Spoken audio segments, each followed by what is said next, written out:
आप कहते हैं महाराज जी हम भक्ति करते हैं, हम सही राह पर, हमारे ऊपर संकट ज्यादा आते हैं, वो पापी है, वो नालायक है, उस पर कोई संकट नहीं। हाँ, जो नालायक है, पापी है, दुष्ट है, उसके जीवन में दुख क्यों आएगा? उस पर दुख क्यों आएगा बताओ ना? वो तो सीधा अपने पाप कर रहा है, पाप का दंड भोगेगा। पर तुम सही राह पर हो ना, तुम सत्य पर चल रहे हो ना, तो परीक्षा तुम्हें ही तो देनी पड़ेगी। जो बच्चा 10वीं क्लास पढ़ता है और 11वीं में जाना चाहता है, उसी को तो एग्जाम देना पड़ेगा। जो 11वीं जाना ही नहीं चाहता, 12वीं पढ़ने के बाद वो कॉलेज जाना ही नहीं चाहता, तो वो एग्जाम क्यों देगा? एग्जाम तो वो देगा ना जो आगे की क्लास में जाना चाहता है। जिसे आगे जाना ही नहीं है, वो क्यों एग्जाम देगा? वो तो घर में गिल्ली डंडा खेलेगा। जिसे एग्जाम देना है वो आगे जाएगा, नहीं देना तो नहीं जाओगे। उसी तरह ईश्वर के भट्टी में वो लोग तपते हैं जिसे ईश्वर आगे ले जाना चाहते हैं। इसलिए जीवन में दुख आए तो घबराना मत। बात समझ में आई? सुदामा वर्षों तक क्या किए? दुख की भट्टी में तपते रहे। हाँ या ना? खाने को रोटी नहीं थी सुदामा के यहां, सुदामा जी के यहां। रहने को घर नहीं, 4-4 दिन बच्चे भूखे। सोचो, जिस बाप के आगे उसके बच्चे भूखे सोते हों, जिस माँ के आगे उसके बच्चे भूखे सोते हों, उससे बड़ी पीड़ा क्या हो सकती है? छत नहीं है चलेगा, शरीर में भरपूर कपड़े नहीं है चलेगा, चलो हम भूखे हैं चलेगा, पर बच्चे भूखे हैं नहीं चलेगा। क्यों? सब चीज बर्दाश्त है, बच्चों की भूख बर्दाश्त नहीं है। मां भूखी है चल जाता है, बाप भूखा है चल जाता है, बच्चे भूखे हैं नहीं चलता। हाँ या ना? पर सुदामा की ये स्थिति थी कि सुदामा के बच्चे 4-4 दिन तक उन्हें खाने को अन्न का एक दाना नहीं मिलता था। ऐसी स्थिति में सुदामा ने सच्चाई नहीं छोड़ी, धर्म नहीं छोड़ा। ऐसी स्थिति में आदमी गलत कदम उठा लेता है। कुछ स्त्रियों पर संकट आता है ना, कुछ स्त्रियों पर संकट आता है। पति चला गया, माना कि एक उदाहरण दे रहा हूं, माना कि किसी स्त्री का पति चला गया भगवान के घर, पति कमाने वाला नहीं, बच्चे छोटे हैं, स्त्री करे तो करे क्या, काम नहीं मिल रहा है बाजार में, बच्चे भूख से तड़प रहे हैं। तभी उस स्त्री के सामने किसी ने ऑफर दिया कि तू अपना देह क्यों नहीं बेचने लग जाती, तू अपना देह बेचेगी, पैसा मिल जाएगा, तेरे बच्चे खा लेंगे पेट भर। समाज में, संसार में ऐसी स्थितियां तक उत्पन्न होती हैं, आपको पता है?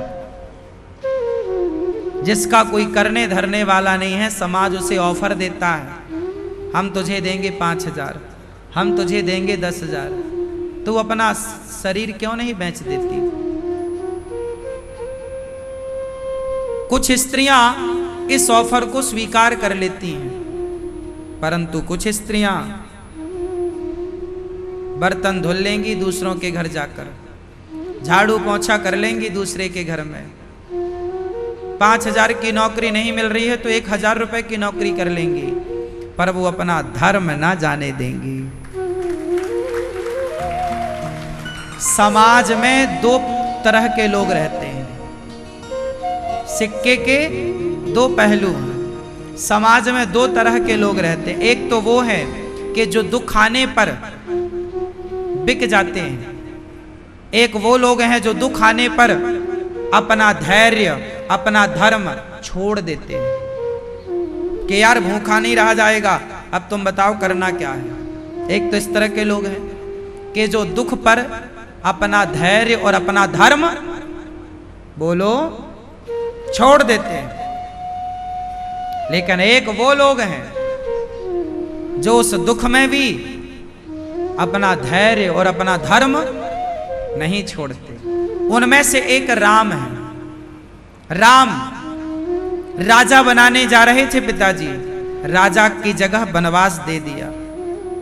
14 साल कैसे नंगे पांव गुजरेंगे, क्या खाएंगे। लेकिन धन्य है राम के अंदर का धैर्य देखिए। आपका बाप आपको घर से निकाल दे, 1 रुपया ना दे तो तुम बाप को लाख गालियां दोगे मन मन में कि नालायक कैसा बाप है, दुष्ट है, कितना घटिया किस्म का। तुम अपने बाप के प्रति क्या सोचोगे। चलो बोल ना पाओ समाज के डर से, पर तुम्हारे मन में विचार तो गलत आएंगे ना बाप के प्रति, कि तुम्हारे बाप ने तुम्हें फूटी कौड़ी नहीं दिया, लात मार के निकाल दिया। जो राम के साथ हुआ, यदि वो आपके साथ होता तो आप क्या करते। कैकई जैसी स्त्रियां आपके सामने कोई कैकई होती और वो आपकी सौतेली माँ आपको घर से निष्कासित कर देती, निकाल देती, तो आप क्या सोचते अपनी उस सौतेली माता के बारे में। आप अपनी जगह रखिए, आप राम की जगह अपने को रख कर देखिए एक बार, पता चलेगा कि धैर्य क्या होता है, पता चलेगा कि धर्म क्या होता है। पेट भरा हो ना मेरी माँ तो सब लोग अपना धर्म निभा लेते हैं, पर धर्म की परीक्षा तो तब होती है जब 2-2 दिन 4-4 दिन पेट में एक रोटी ना जाए, पेट खाली, तब पता चलेगा कि आप कितने धर्मवान हैं, तब पता चलेगा कि आप कितने धैर्यवान। धीरज धर्म मित्र अरुनारी, आपतकाल परखिए चारी। धैर्य धर्म की परीक्षा आपतकाल में होती है, विपत्ति में। सुदामा ने कितना कष्ट उठाया लेकिन धर्म को नहीं छोड़ा, कृष्ण को नहीं छोड़ा, भक्ति नहीं छोड़ी, विश्वास नहीं छोड़ा। और जब कसौटी में भगवान की खरे उतरे सुदामा, तो आज सारी दुनिया सुदामा को जानती है। सुदामा को भगवान ने जो इंद्र को सुख देते हैं उससे ज्यादा सुदामा को सुख दिया। ईश्वर की कसौटी में बस तुम खरे उतर जाओ, तुम्हारी मौज है। परीक्षा लेंगे भगवान, घबरा मत जाना। महाराज हम पहले भगवान को बहुत मानते थे, अब नहीं मानते, ऐसा लोग कहते हैं। लोग कहते हैं कि हम भगवान को पहले बहुत मानते थे, अब नहीं मानते। क्यों? क्योंकि पहले हमारे मन मुताबिक भगवान कार्य कर देते थे, अब तो हम कहते हैं भगवान सुनते ही नहीं। इसका मतलब ये हुआ कि तुम भगवान की भक्ति अपना काम बनाने के लिए करती हो या करते हो, और भगवान तुम्हारे नौकर तो है नहीं। भगवान को नौकर ना बनाओ, भगवान को अपने हिसाब से ना चलाओ, भगवान के हिसाब से चलो। प्रभु जाहि विधि राखे राम। दुर्योधन और अर्जुन में अंतर केवल इतना है कि दुर्योधन श्री कृष्ण को अपने हिसाब से चलाना चाहता था और अर्जुन कृष्ण के हिसाब से चलना चाहते थे। बात समझ में आ रही है?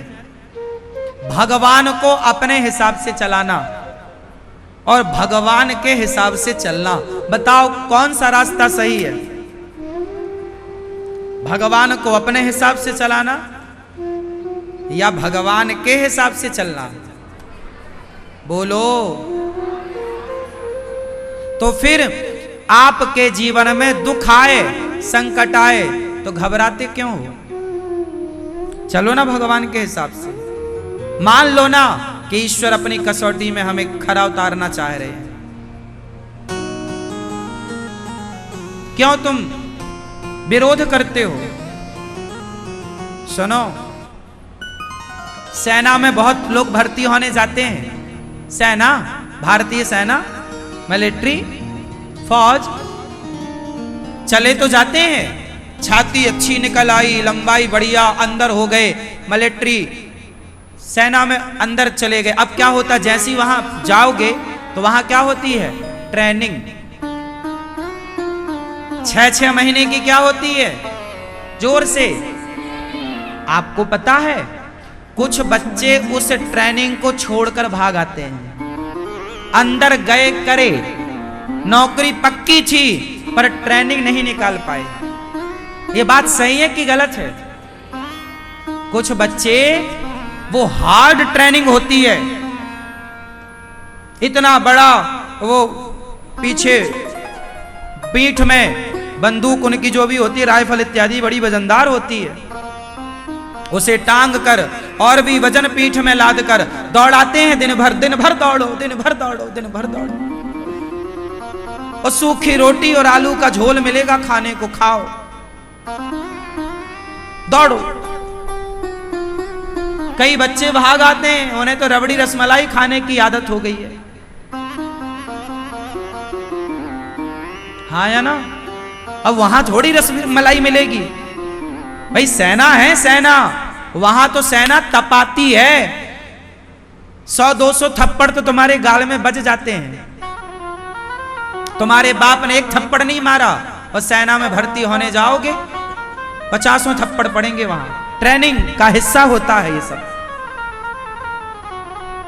तुम लेटे रहोगे, तुम्हारे ऊपर से सेना को दौड़ाया जाएगा। जब तुम्हें लेटा के जमीन पे, ऊपर से सेना दौड़ेगी तुम्हारे। इतनी कठिन, पानी में डुबाया जाएगा तुम्हें। कितनी देर तक तुम सांस रोक सकते हो? श्वासों की क्षमता बढ़ाई जाएगी। अंगारों पे भी चलाया जाता है, कितना तुम बर्दाश्त कर सकते हो? हाँ या ना? कितना भूखा रह सकते हो, कितना पानी में रह सकते हो, कितनी गर्मी में रह सकते हो, कितनी ठंडी में रह सकते हो? हाँ या ना? अब सोचो कि बिना तपे तुम्हें सेना की नौकरी नहीं मिलती, तो बिना तपे तुम्हें भगवान मिल जाएंगे मेरी मां। ये जो जीवन में दुख आता है, ये ईश्वर की ट्रेनिंग है। इस ट्रेनिंग को पास करना है, घबराना नहीं। ये जो आने वाला संकट है, ये जो दुख है, इस दुख में भी भगवान के आश्रित रहो। कुछ लोग क्या करते हैं? आत्महत्या कर लेते हैं। अब नहीं सहा जाएगा महाराज, अब हम मर जाएंगे, मर के टाइम।